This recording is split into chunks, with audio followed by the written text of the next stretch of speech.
అందరికీ నమస్కారం. నా పేరు రమ. నీ ప్రేమ కోసం 39వ భాగం. రచయిత శ్వేత సాయి గారు. ఫ్రెండ్స్, కథ చదవడం స్టార్ట్ చేసినప్పుడే వీడియోకి ఒక లైక్ చేయండి. అలాగే హైప్ చేయండి. కార్తీక్ అను వెళ్ళిన వైపు చూసి, అమ్మలాగా నువ్వు సూర్య విషయంలో ధైర్యం చేయలేదని బాధపడుతున్నావా? అదే టైంలో నా మీద కూడా బాధ ఉంది కదా! ఎక్కడ నా లైఫ్ పాడవుతుందో అని ఎందుకే ఇంతలా ఏడుస్తున్నావు? నీ కన్నీళ్లు చూస్తే నా గుండె తరుక్కుపోతుందనుకుంటాడు. మళ్ళీ తనే తేరుకొని అలాగే అమ్మా అని అంటాడు. ఇంకా అను ఆఫీస్‌కి వెళ్ళిపోతుంది. కార్తీక్ కూడా తన వెనకే వెళ్తాడు. మధు కాల్ చేసి ఏంటను ఈరోజు ఆశ్రమానికి రాలేదు అని అడుగుతుంది. లేదు మను, మనసేం బాలేదు. అందుకే ఇటొచ్చేసా. రేపొస్తానులే అంటుంది అను. సరే బాయ్ అంటుంది మధు. ఏంటే ఏమైందని కూడా అడగవు అంటుంది అను. అడిగినా నువ్వు చెప్పవు, ఎందుకు అడగటం వేస్ట్ అని అంటుంది మధు. సారీ అని అంటుంది అను. ఇట్స్ ఓకే, నీకు చెప్పాలనిపించినప్పుడే చెప్పు. బాయ్ అని పెట్టేస్తుంది. మధు ఫీల్ అయ్యిందని తెలుసు అనుకి. కానీ ఏం చెయ్యాలో తెలియక సైలెంట్‌గా ఉంటుంది. ఇంకా వర్క్‌లో పడిపోతుంది అను. అందరూ నెమ్మదిగా వస్తూ ఉంటే ఏంటి అను, ఇంత ముందు వచ్చావు అంటాడు మనోహర్. అన్నయ్య, ఈరోజు త్వరగా పనైపోయింది వచ్చేశాను. నిన్న ఆఫీస్‌కి రాలేదు కదా! అందుకే అని అంటుంది అను. అవునా? మధుకి నిన్న నిశ్చితార్థం జరిగింది. అంతా పర్ఫెక్ట్. పెళ్లి ఇంకో 2 మంత్స్‌లో, అప్పుడు మీరందరూ కూడా తప్పకుండా రావాలంటుంది అను. అవునా? గుడ్. అయితే త్వరలో పెళ్లి భోజనాలున్నాయన్నమాట. నాకు ఎవరినైనా చూడు. నీలాంటి మంచి అమ్మాయిని, నా లైఫ్ సెట్ అయిపోతుంది అని అంటాడు. చూద్దాం ఎవరైనా ఉంటే అని అంటుంది అను. ఇంకా మౌని వస్తుంది. హాయ్ అను. హాయ్ మను అని అంటుంది. ఏంటి హడావిడి అని అంటాడు. ఈరోజు వస్తుంటే ఎవడో వెంటపడ్డాడు. వాడి నుంచి తప్పించుకొని వస్తున్నా అని అంటుంది మౌని. సర్లే కూర్చో, వాటర్ తాగు ముందు అని వాటర్ ఇస్తాడు. థ్యాంక్స్ మను. అమ్మో, టార్చర్ పెట్టాడు వెనకే వచ్చి. లోపలికి కూడా వస్తాడేమో అని చాలా భయమేసి పరిగెత్తుకుంటూ లోపలికొచ్చాను. ఐడీ కార్డు లేకుండా లోపలికి ఎలా వస్తారు మౌని? కంగారులో నీ బ్రెయిన్ పనిచేయడం కూడా మానేసింది అని తల మీద ఒక్కటిస్తాడు మను. నిజమే కదా! నేనంత ఆలోచించలేకపోయాను అని బుర్ర గోక్కుంటుంది. అవునులే, నీకు అంత బుర్ర ఎక్కడిది? ఉన్న చిన్న బుర్ర. దాన్ని ఉపయోగించడం అంటే చాలా కష్టం కదా నీకు అని అంటాడు మను. మను, నన్నలా ఎక్కిరించావంటే బాగోదు చెప్తున్నా. అయ్యో మౌని, నేను నిజమే చెప్తున్నాను. అసలు నిన్ను ఎక్కిరించడం లేదు. ఆ! నాకొచ్చే కోపానికి నిన్ను నిన్ను అని అంటూ మను అతని వెనకాలే పరిగెడుతూ అక్కడున్న ఫైల్‌తో కొట్టబోయి కింద పడిపోబోతుంది మౌని. ఒక్కసారిగా మౌనిని కింద పడకుండా పట్టుకుంటాడు. మౌని సైలెంట్ అయిపోతుంది. సరిగ్గా లేచి నిలబడి థాంక్స్ అని అంటుంది సీరియస్‌గా. అమ్మో, థాంక్స్ చెప్పావంటే నీ చిన్న బుర్ర వాడుతున్నావు అని అంటాడు. ఓయ్ అని మను గుండెల మీద కొడుతుంది మౌని. ఏయ్ నొప్పిగా ఉంది. ఎందుకలా కొడుతున్నావు అని అంటాడు. నువ్వెందుకు మరి నన్నలా అంటున్నావు? నాకు బుర్ర ఉంది. లేదంటావేంటి మరి? అని ఇంకా గట్టిగా కొడుతుంది మౌని. ఏయ్ ఆగవే, నొప్పిగా ఉంది అని అంటే ఆగుతుంది. అయితే చెప్పు, నాకు బుర్ర ఉంది అని అంటుంది. కాస్త దూరం జరిగి ఆ! ఉంది. ఆవగించంత అని అంటూ పారిపోతాడు. మౌని కోపంగా వెళ్లి తన ప్లేస్‌లో కూర్చుంటుంది. అప్పుడే వచ్చిన కీర్తి కూడా వీళ్ళ అల్లరి చూసి నవ్వుతుంది. వీళ్ళిద్దరూ గొడవ స్టార్ట్ అయిందా? ఇంకా ఇప్పుడే ఆగదంటుంది. ఇంకా అలా మధ్యాహ్నానికి అందరూ కలిసి భోజనం చేస్తారు. మౌని మను మీద అలుగుతుంది. మౌనిని కదిలిస్తూనే ఉంటాడు. తిన్నావా అని అన్నోన్ పర్సన్ నుంచి మెసేజ్ వస్తే ఆ! మీరు అని అంటుంది అను. ఆ! ఓవర్. కానీ మీరు అనకు, నువ్వు అని పిలువు అని అంటే చూద్దాం, నాకు చాలా టైం పడుతుందంటుంది. ఇంకా ఎంత టైం కావాలి అని అంటే ఏమో అని అంటుంది. అలా కాసేపు చాట్ చేసి సరే వర్కుంది బాయ్ అని అంటుంది అను. సరే బాయ్ అంటాడు. ఇక అందరూ తిని మళ్ళీ వర్క్‌ని స్టార్ట్ చేస్తారు. ఈవినింగ్ కార్తీక్ అప్పటిదాకా అనుని చూసి ఏదో వర్క్ ఉందని కాల్ రావడంతో బయటికి వెళ్తాడు. మేనేజర్ అనుని పిలిచి వర్క్ చాలా ఉంది, అంతా కంప్లీట్ చేయమంటే అలాగే సార్ అని అన్ని ఫైల్స్ తీసుకొని వెళ్ళి స్టార్ట్ చేస్తుంది. ఏంటే ఇప్పుడు ఇన్ని ఫైల్స్ ఇచ్చారు, చాలా టైం పడుతుందిగా అని అంటే ఏం చేద్దాం, లీవ్ పెడితే చాలు ఆడుకుంటున్నాడంటుంది మౌని. నిన్న రాలేదని రివెంజా ఎదవ అని అంటుంది. వదిలేయ్ చేస్తానులే అంటుందను. ఇంకా అందరూ టైం అయ్యి అను తొందరగా వెళ్ళు అని జాగ్రత్తలు చెప్పి వెళ్ళిపోతారు. అను మాత్రం ఉంటుంది. అది కంప్లీట్ చేయాలని చాలా స్పీడ్‌గా చేస్తుంది. అయినా అంతా అయిపోయేసరికి టైం 9:30 అవుతుంది. అను అది చూసి ఒక్కసారి పక్కకు చూస్తే అక్కడెవరూ ఉండరు. బాగా భయం వేస్తుంది. ఎవరికి కాల్ చేయాలో తెలియక వెంటనే బయలుదేరుతుంది అను. వెంటనే క్యాబ్ బుక్ చేసుకుంటుంది. అది వచ్చేసరికి కిందకి వెళ్ళిపోతుంది. కానీ క్యాబ్ క్యాన్సిల్ అవుతుంది. బాగా వర్షం పడుతుంది. అనుకి వర్షంలో తడవాలని అనిపిస్తుంది. కానీ బలవంతంగా ఆ కోరికని ఆపుకొని ఒక బస్సు వస్తే అది ఎక్కేస్తుంది. అనుకి వర్షం అంటే చాలా ఇష్టం. విండో పక్కనే కూర్చొని చెయ్యి బయటకు పెట్టి ఆ జల్లుతో ఆడుకుంటూ ఉంటుంది. బస్ స్టాప్‌లో బస్ దిగుతుంది. అక్కడి నుంచి ఇంకా కాస్త దూరం వెళ్ళాలి కానీ ఏ ఆటో రాదు. ఇంకా ఆపుకోలేక బస్ స్టాప్‌లో నుంచి బయటకొచ్చి ఆ వర్షంలోనే తడుస్తూ చిన్న చిన్న స్టెప్స్ వేస్తూ ఎంజాయ్ చేస్తుంది. చాలా రోజుల తర్వాత వర్షంలో తడవటం అను ఆనందానికి అవధులు లేవు. అప్పుడు చుట్టూ ఉన్న ప్రపంచాన్ని మర్చిపోయి ఆడుతుంది. కార్తీక్ వర్క్ అంతా అయిపోయి ఇంటికి వెళ్తే అను ఉండదు. ఇంకా రాలేదని సుమిత్ర గారంటే చాలా కంగారుగా అనిపిస్తుంది కార్తీక్‌కి. వెంటనే ఆఫీస్‌కి కాల్ చేస్తాడు. అక్కడ ఎవరు కూడా కాల్‌ని లిఫ్ట్ చేయరు. మధుకి చేసి అక్కడికొచ్చిందా అని అంటే రాలేదని అంటుంది. టైం 10:30 దాటుతుంది. ఇంకెందుకు రాలేదు కార్తీక్? నాకు చాలా కంగారుగా ఉంది అని అంటారు సుమిత్ర గారు. అప్పుడే వచ్చిన హరిప్రసాద్ గారు ఏమైంది అని అంటే అను ఇంకా రాలేదని అంటారిద్దరు. వాళ్ళ ఆత్రం చూసి ఆయనకి సంతోషం వేసినా అను ఇంకా ఎందుకు రాలేదా అనే ఆలోచన అందరికీ ఒక క్షణం భయాన్ని కలిగిస్తుంది. వెంటనే ఆఫీస్ సీసీటీవీ ఫుటేజ్ చూస్తాడు. అను 9:30కి వెళ్ళినట్టుంటే దారిలో ఎక్కడో ఉండి ఉంటుంది. వెళ్లి చూసొస్తాను అని కార్తీక్ వెళ్తాడు. అను వచ్చి వెళ్ళే దారి తెలుసు కాబట్టి అటుగానే వెళ్తాడు బస్ స్టాప్ మీదుగా. అక్కడ వర్షంలో తడుస్తూ గంతులు వేస్తున్న అనుని చూశాక కార్తీక్‌కి ప్రాణం లేచొస్తుంది. వెంటనే కారు దిగి అక్కడికి వెళ్తాడు. అక్కడ ఇద్దరు అబ్బాయిలు ఉండి అనునే చూస్తూ అబ్బా! ఏమన్నా ఉందిరా ఈ అమ్మాయి. అసలు షేప్ చూడు అంటుంటే కార్తీక్‌కి సర్రున కోపం వస్తుంది. వెంటనే అను దగ్గరికి వెళ్లి అను చెయ్యి పట్టి తన వైపుకు తిప్పుకొని తనని కొట్టడానికి చెయ్యెత్తి మళ్ళీ కంట్రోల్ చేసుకొని పిచ్చా నీకు? ఇంటికి రాకుండా ఇక్కడ గంతులేస్తున్నావా? నడి రోడ్డు మీద ఇంత వర్షంలో ఏంటి నీ ఆటలు అని వెనక్కి సీరియస్‌గా చూస్తే ఆ ఇద్దరు అబ్బాయిలు వెళ్ళిపోతారు అక్కడి నుంచి. అప్పుడు చూస్తుంది అను వాళ్ళని. నేనేంటి ఇలా చేశాను ఛ! అని తనని తాను చూసుకొని మొత్తం తడిచిపోయి ఉంటుంది. వెంటనే చున్నీ తీసి ఒళ్ళంతా చుట్టుకొని తల దించేస్తుంది అను. కార్తీక్ సీరియస్‌గా కారు వైపు చూస్తాడు. సైలెంట్‌గా కారు దగ్గరికి వెళ్లి డోర్ దగ్గర నిలబడుతుంది అను. ఏంటి బొట్టు పెట్టాలా? ఎక్కు అని అంటాడు. అది కారు మొత్తం తడిచిపోతుంది అని అంటుంది. ఒక సీరియస్ లుక్ ఇవ్వగానే ఎక్కుతుంది. అయ్యో! అసలు టైం చూడలేదు.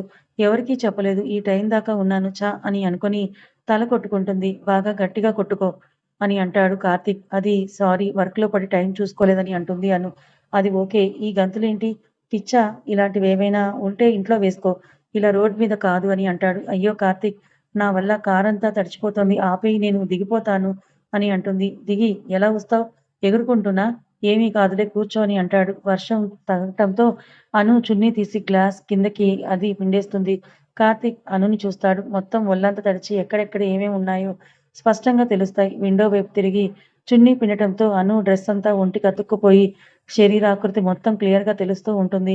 అది చూస్తూ కార్తీక్ చూపు తిప్పుకోలేకపోతాడు. కార్తీక్ చెయ్యి అనుని తాకాలని చాలా ఉరకలు వేస్తుంది. అస్సలు కంట్రోల్‌లో ఉండలేకపోతాడు కార్తీక్. చాలా కంట్రోల్ చేసుకుంటూ ఉంటాడు. ఇంటికి కాల్ చేసి "అను కనిపించింది. మేమొస్తున్నాము. మీరు భోజనం చేసేసి పడుకోండి" అని అంటాడు కార్తీక్. అయ్యో! కార్తీక్ మర్చిపోయాను. లేట్ అవుతుంది అని చెప్పటం సారీ అని అంటుంది. అది చూసిన కార్తీక్ అను ఫేస్ చూస్తాడు. అది బాగా తడిచిపోయింది అని అంటుంది. ఎవరు? ఎగరమన్నారు వర్షంలో అని అంటాడు. వర్షం అంటే ఇష్టం అని అంటుంది. దివ్యకి, నాకు వర్షం అంటే చాలా ఇష్టం. ఇద్దరం ఎప్పుడు ఇలాగే తడిచేవాళ్ళం అని చెప్తుంది అను. అలా చెప్తుంటే అనునే చూస్తూ ఉంటాడు కార్తీక్. అక్కడక్కడ ముఖం మీద పడ్డ నీటి బిందువులు అవి స్ట్రీట్ లైట్ల వెలుతురులో ఇంకా మెరుస్తూ ఉన్నాయి. లేత పాలమీగడ లాంటి చెంపలు ఆ వర్షపు నీటిని అసలు ఉంచకుండా జార విడుస్తున్నాయి. ఒళ్ళంతా తడిచి రెడ్ కలర్ డ్రెస్ అవడంతో తన కోమలమైన శరీరం మెరుస్తూ శంఖం లాంటి మెడ, అందులో ఉన్న ఒక్కటే గొలుసు మంగళసూత్రం. అది ఎక్కడి వరకు ఉందో కూడా స్పష్టంగా కనిపిస్తుంది. తల మీద నుంచి కారుతున్న నీరు తెంపరలు చెవి దగ్గరకు వెళ్తుంటే అవి చున్నీతో తుడుస్తుంది. అప్పుడే కనిపిస్తుంది సన్నని నడుము. మొత్తం డ్రెస్ అతుక్కొని తడిలో మరింత అందంగా అనిపిస్తుంది. అలాగే ఉన్న అనుని చూస్తుంటే అప్పటికప్పుడే తనని దగ్గరికి తీసుకొని చుట్టేయాలనుంటుంది కార్తీక్‌కి. అను అటు తిరిగి ఆ చున్నీ ఒళ్ళో పెట్టుకొని డ్రెస్ చూస్తే మొత్తం తడిచుంటుంది. అది చూసి అప్పుడు గుర్తొస్తుంది అమ్మగారికి పక్కన కార్తీక్ ఉన్నాడని. ఒక్కసారిగా కళ్ళు పెద్దవి చేసి అయ్యో! అని అనుకుని తలెత్తి కార్తీక్‌ని చూస్తే తననే చూస్తూ ఉంటాడు. వెంటనే చున్నీ తీసివేసుకుంటుంది. అది అర్థమైన కార్తీక్ నవ్వుకొని కార్ స్పీడ్‌ని పెంచి వెంటనే ఇంటికి తీసుకెళ్తాడు. ఇంటికి వెళ్ళిన అను బెడ్‌రూమ్ లోపలికి వెళ్లి స్నానం చేసొస్తుంది. ఈలోపు కార్తీక్ వచ్చి తను డ్రెస్ చేంజ్ చేసుకుంటాడు. భోజనం చేద్దామా అంటాడు. ఆ! అని ఇద్దరు వెళ్లి భోజనం చేస్తారు. వేడి పాలు తీసుకొని రావా అంటే అను వెళ్లి తెస్తుంది. అవి తీసుకొని బాగా హెవీ అయింది. వద్దులే నువ్వు తాగేయి అంటాడు. అమ్మో! పాలా? నా వల్ల కాదంటుంది. తాగుతావా లేదా? అంటే సరే తాగుతానని కష్టంగా తాగుతుంది. అను పడుకోబోతుంటే హెయిర్ అంతా చాలా తడిగా వదిలేయడమేనా? తుడుచుకోవడం లేదా? అంటాడు. ఆ! అని బద్ధకంగా లేచి బెడ్ రెస్ట్ కానుకొని తుడుచుకుంటూ అలాగే నిద్రపోతుంది. కార్తీక్ అను పక్కకొచ్చి కూర్చొని అనుని భుజం మీదకి వాల్చుకొని "అలసిపోయావా బంగారం? పొద్దున్నుంచి ఏదో ఒక పని చేస్తూనే ఉన్నావు. ఈ రోజంతా సేపు ఆఫీస్‌లో ఎందుకున్నావు? వర్షం అంటే అంత ఇష్టమారా నీకు? ఈ రోజు నుంచి నాకు కూడా ఇష్టం. ఈసారి వర్షంలో ఇద్దరం కలిసి ఆడుకుందామని" తడి కూడా తుడుచుకోలేదు సరిగ్గా రాక్షసి అని చిన్నగా కసిరి "నీ పక్కనే ఉంటే కాలం ఇలాగే ఆగిపోయినా బావుండనిపిస్తోందని" అను నుదుటి మీద ముద్దు పెట్టి, సరిగ్గా పడుకోబెట్టి, అను వైపు తిరిగి పడుకుంటాడు. అలా ఒక 2 రోజులు గడుస్తాయి. అను, దివ్య ఒకరోజు ఐస్ క్రీమ్ పార్లర్‌లో కలుస్తారు. ఎలా ఉన్నారు అమ్మ వాళ్ళు అంటుంది అను. అమ్మ ఓకే. నాన్న మాత్రం సూపర్. నన్ను కూడా వదిలించుకుని ఇంకా హ్యాపీగా ఉంటారంటుంది. ఏయ్! అంటే ఏంటే ఆ మాటలు అంటుంది అను దివ్య చెయ్యి మీద కొట్టి. ఎందుకే అలా అంటావు? నాన్న ఏం చెడ్డవాడు కాదంటే, మంచివాడు కూడా కాదులే అంటుంది దివ్య. అను సీరియస్‌గా చూస్తే, దివ్య నోటి మీద వేలు వేసి, సరే మేడం. ఏమి అనను అంటుంది. అను కంట్రోల్‌ని చూసి, దూరంగా ఉన్న కార్తీక్ కూడా నవ్వొస్తుంది. నన్ను నీ కనుసైగలతో కంట్రోల్‌లో పెట్టి ఆడుకోవే అనుకుంటాడు. కార్తీక్‌ని ఇద్దరు గమనించరు. ఏంటి ఇంకా సంగతులంటుంది అను. నువ్వే చెప్పాలి. ఏదో ఒక విశేషం అంటుంది దివ్య. అను మళ్ళీ సీరియస్‌గా చూస్తుంది. అక్క ఇది టూ మచ్. దీనికి నువ్వేనా సీరియస్ అయ్యేది అంటుంది. సరే వదిలేయ్. మధు పెళ్లి ఫిక్స్ అయిందని అను అంటే, ఆ! మధు అక్క చెప్పింది. బావ దగ్గరుండి చేస్తున్నారని కూడా చెప్పింది. అక్క పెళ్లిలో బాగా ఎంజాయ్ చేయాలంటుంది దివ్య. ఇద్దరు ఐస్ క్రీమ్ ఆర్డర్ చెప్తారు. అది తింటూ కాసేపు కబుర్లు చెప్పుకుంటారు. దివ్య కార్తీక్‌ని చూసి బావా అంటుంది. అది గమనించిన కార్తీక్ తప్పించుకోలేక వాళ్ళ దగ్గరికొస్తాడు. తనకొక ఐస్ క్రీమ్ చెప్తారు. తింటారు ముగ్గురు. ఏంటి బావ నువ్విక్కడే అంటే, క్యాజువల్‌గా వచ్చాను. ఇక్కడ మిమ్మల్ని చూశాను. డిస్టర్బ్ చేయడం ఎందుకని సైలెంట్‌గా ఉన్నానంటాడు. ముగ్గురు తింటూ ఉంటే అను పక్కన పాప ఏడుపు వినిపిస్తే అటు తిరగడంతో తన ఐస్ క్రీమ్ కార్తీక్ తీసుకొని కార్తీక్ తనుకి మారుస్తాడు. అది చూసిన దివ్య నవ్వుతుంది.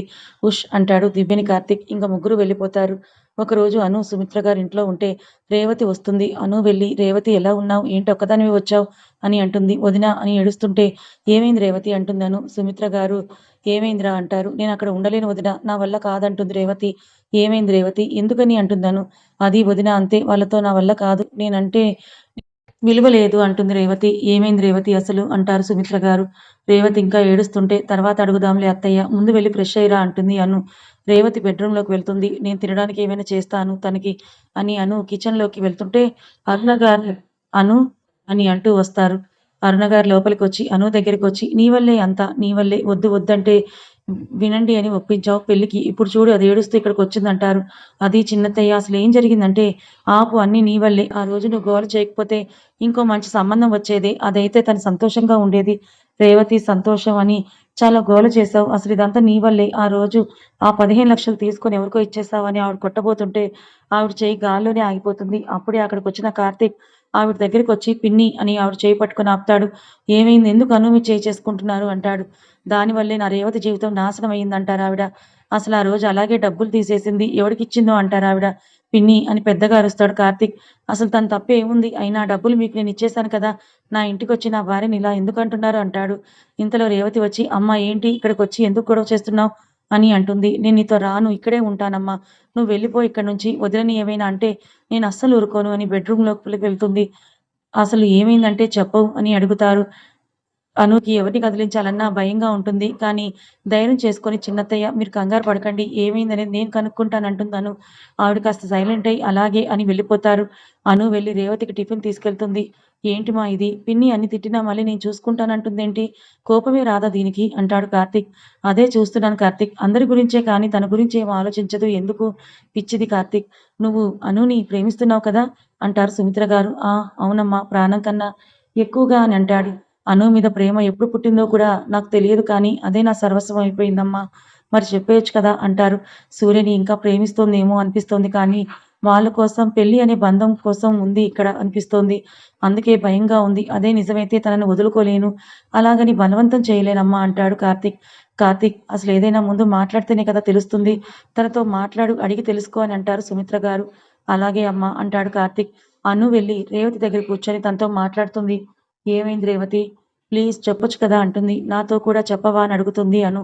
నాకు అక్కడ ఎవరితో ఇబ్బంది లేదు కానీ అత్తయ్యే ప్రతిదానికి ఇలా ఉండాలి, అలా ఉండాలి, ఎక్కడికి వెళ్ళినా ఫోన్ చేసి మాట్లాడడం, ఎవరైనా వస్తే ఏదో ఒకటి అనడం, మేమేం చేసినా దాని గురించి తెలుసుకోవడం, అన్ని విషయాలు అడగడం, అన్నీ తెలుసుకోవడం ఇలాంటివన్నీ చేస్తుంది. ఎవరైనా వస్తే వాళ్ళ దగ్గర నా గురించి మాట్లాడుతూనే ఉంటుంది. అది నాకు ఇష్టమా కాదా అని కూడా తెలుసుకోదు. అన్ని విషయాలు తన కంట్రోల్‌లో ఉంచుకోవాలని చూస్తోంది. నాకంటూ అక్కడ ఏమి ఇంపార్టెన్స్ లేదు వదిన. ఆవిడ ఏది చెప్తే అదే చేయాలన్నట్టుంది. ఆ! ఇంతేనా? దీనికే ఇలా వదిలి రావడం, అంతలా ఏడవడం, ఇంత కంగారు పడడం ఏంటిది రేవతి చిన్నపిల్లలాగా అంటుంది అను. వదిన ఏంటిది ఇంత సింపుల్‌గా తీసుకుంటున్నావు? అర్జున్ ఏం చేయాలన్నా అత్తయ్య కంట్రోల్‌లోనే. తను అన్నీ అత్తయ్య మాటలే వింటాడు. ఇప్పుడు కూడా చూడు నా కోసం ఇక్కడికి రాకుండా వాళ్ళ అమ్మ మాటే వింటున్నాడు. నేను వెళ్ళిపోతానంటే ఇంక కూడా బాధ లేదు అతనికి. అది నువ్వెలా డిసైడ్ చేసేస్తావు రేవతి? తనతో కూర్చొని మాట్లాడావా దీని గురించి అర్జున్‌తో అని అంటుంది. వదిన అసలు నేనేం చెప్పినా వినడు. వాళ్ళ అమ్మ ఏది చెప్తే అదే చేస్తాడు. వేరేగా ఉందామన్నా వినడు అని అంటుంది రేవతి. రేవతి ఎందుకని ప్రతి అమ్మాయి ఇలాగే ఆలోచిస్తోంది? పెళ్లయిపోయిన తర్వాత ప్రతి అమ్మాయి అమ్మా నాన్నకి దూరంగా వెళ్ళిపోవాలి. తను వెళ్ళిన ఇంట్లో ఉన్న అత్తమామని ఎందుకు అమ్మానాన్నలాగా చూడదు? వాళ్ళని కూడా మనం అలాగే చూస్తే మనం పట్టించుకోకుండా ఉండొచ్చు కదా! అమ్మ తిడుతుందని అలుగుతావు. నువ్వు ఎదురు తిరుగుతావు. మళ్ళీ ఏది కావాలన్నా నువ్వెళ్ళి అమ్మనే కదా అడుగుతావు. కానీ అత్తయ్య విషయంలో ఎందుకు ఇదంతా ఆలోచించరు? తను కూడా ఒక అమ్మే కదా! తనెందుకలా చూస్తారు? ఏ అబ్బాయికైనా ముందు నుంచే ఉన్న అదృష్టం మనలాగా వాళ్ళని పేరెంట్స్‌ని వదులుకోవాలని ఈ రాజ్యాంగం రాయలేదు. మనకి పేరెంట్స్ దూరమై, వాళ్ళకి పేరెంట్స్ దూరమై ఎలాగా అయినా సెపరేట్‌గా ఉండటం అంటే అంత ఈజీ కాదు రేవతి. మంచి చెడు చెప్పటానికి పెద్దవాళ్ళు మన పక్కనే ఉండాలి. అయినా అసలు నువ్వు ఆవిడని అత్తయ్యలాగా ఆర్డర్ వేస్తోందని చూడకు. తను కూడా ఒక అమ్మ కదా! తన కొడుక్కి ఏదైనా చెప్పే హక్కు ఆవిడకుంది. నువ్విప్పుడు కొత్తగా వచ్చావని తన హక్కుల్ని తీసేసుకుంటే ఎలాగా? సరే ఇది చెప్పు చిన్నత్తయ్య నన్నెప్పుడు తిట్టలేదా? నువ్వు బయటికి వెళ్తే ఎప్పుడొస్తావు అని అడగలేదా? నీకేది కావాలన్నా తను తెచ్చివ్వలేదా? నిన్నెప్పుడు తిడుతూనే ఉంటారు కదా! అమ్మ అడిగితే జాగ్రత్త, అత్త అడిగితే అనుమానమా? తప్పు కదా రేవతి! నువ్వు బయటికి వెళ్ళినప్పుడు ప్రతిసారి కాల్ చేస్తుందంటే నీ కోసం ఆలోచిస్తోంది. ఎక్కడ నీ పెళ్లి జరిగిపోతుందో అని ఈ ఇంటి బయటే కాపలా కాసిన అర్జున్ ఈరోజు నీ వెంట ఎందుకు లేడు? నువ్వు చేసిన దానిలో తప్పుందేమో అని ఎందుకు నువ్వు ఆలోచించట్లేదు? ప్రతి అబ్బాయి దృష్టిలో తన అమ్మకొక స్థానం, తన భార్యకి ఒక స్థానం ఉంటుంది. అవి 2 వేరు వేరు. కానీ ఎప్పుడు ఆ ఇద్దరు నాకే ఫస్ట్ ప్రయారిటీ ఇవ్వాలని కొట్టుకుంటారు. ఇద్దరికీ వేరు వేరుగా చాలా ముఖ్యమైన స్థానాలిస్తారు అబ్బాయిలు. అది పట్టించుకోరు ఎంతసేపటికి. నా మాట వినలేదు, నా మాట వినలేదని ఇద్దరు పోటీ పడతారు. ఒక అమ్మాయి అత్తగారింటికి వెళ్ళిన తర్వాత అమ్మ, నాన్న లేరు. వాళ్ళని వదిలి వచ్చానని బాధపడటం దేనికి? అత్తామామలు అమ్మ, నాన్న చూసుకుంటే వాళ్ళని ఏ మాట బాధను కలిగించదు. అలా ఎందుకు ఆలోచించరు? రేవతి ఒక విషయం చెప్పనా? ఏ అబ్బాయికైనా తన కోసం వచ్చే భార్య తనని తల్లిలా చూసుకోగలదేమో కానీ, ఏ అమ్మ తన కొడుక్కి భార్య లేని లోటు తీర్చలేదు. అర్జున్‌కి భార్య స్థానం ఎప్పటికీ నీదే. అది ఎవరు మార్చలేరు కదా! అబ్బాయిలు పెద్దవారందరినీ అమ్మల్లాగే చూడగలరేమో కానీ, భార్యని మాత్రం భార్యలానే చూడగలుగుతారు. రేవతి ఏమనుకుంటున్నావు నువ్వు? ఇక్కడికి వచ్చిన దగ్గర నుంచి అర్జున్ అసలేం బాధపడట్లేదు, నీ గురించి ఆలోచించట్లేదు అని అనుకుంటున్నావు కదా! తను నాకిప్పటికే ఎన్ని సార్లు కాల్ చేశాడో తెలుసా? నువ్వు రాకముందే నాకు ఫోను చేసి చెప్పాడు. ఖచ్చితంగా నీ దగ్గరికొస్తుంది సిస్టర్. నువ్వేమీ తినలేదని నీకు తినిపించమని ఆలోచిస్తున్నాడురా. నువ్వు కూడా ఒక్కసారి వాళ్ళ కోసం ఆలోచించు. ఇలాంటి చిన్న చిన్న మనస్పర్ధలు పెట్టుకొని పెద్ద పెద్ద బంధాలను దూరం చేసుకోవద్దు. ఒక్కటే చెప్తానురా. నువ్వు వింటావని అనుకుంటున్నా. మీ అత్తయ్య కాస్త గట్టిగా మాట్లాడతారే కానీ మంచివారు. నేను చూశాను కదా! ఆవిడకి భయం ఎక్కువ, జాగ్రత్త ఎక్కువ. అన్ అంతే. అంతకు మించి ఏమీ లేదు. ఆవిడ చెప్పినట్టే విను. అన్నీ ఆవిడ చెప్పినట్టే చేస్తానని, నీకు నచ్చిన విషయంలో మాత్రం ఇది నాకు చాలా ఇష్టమని ఆవిడకి అర్థమయ్యేలా చెప్పు. అలాగే చేస్తారు. మాట్లాడుకుంటే చాలా సమస్యలు పరిష్కారం అవుతాయి రేవతి. అది మాట్లాడుకుంటేనే అవుతాయి. గొడవలు పెట్టుకొని దూరంగా వచ్చేస్తే కాదు. అను రేవతి వాళ్ళ అత్తయ్యకి కాల్ చేసి స్పీకర్ ఆన్ చేస్తుంది. అమ్మా అను ఎలా ఉన్నావురా అంటారావిడ. బావున్నాను పిన్ని గారు. అను రేవతి అక్కడికొచ్చిందని అర్జున్ చెప్పాడు. తనెలా ఉంది? నేను ఈసారి తనని ఏమీ అనను. ఇక్కడికి రమ్మని చెప్పు. నా కొడుకు జీవితం నేనెందుకు పాడు చేస్తాను? చెప్పు తను బావుండాలి. అందుకే నేను తన బాధని అర్థం చేసుకోకుండా చాలా మాటలే అన్నాను. ఇంకెప్పుడు ఇలా అనను అంటారు ఆవిడ. అత్తయ్య సారీ అని అంటుంది రేవతి. కథ ఇంకా ఉంది. కథ మీకు నచ్చితే లైక్ చేయండి. మరి కొంతమందికి షేర్ చేయండి. Thank you so much for watching.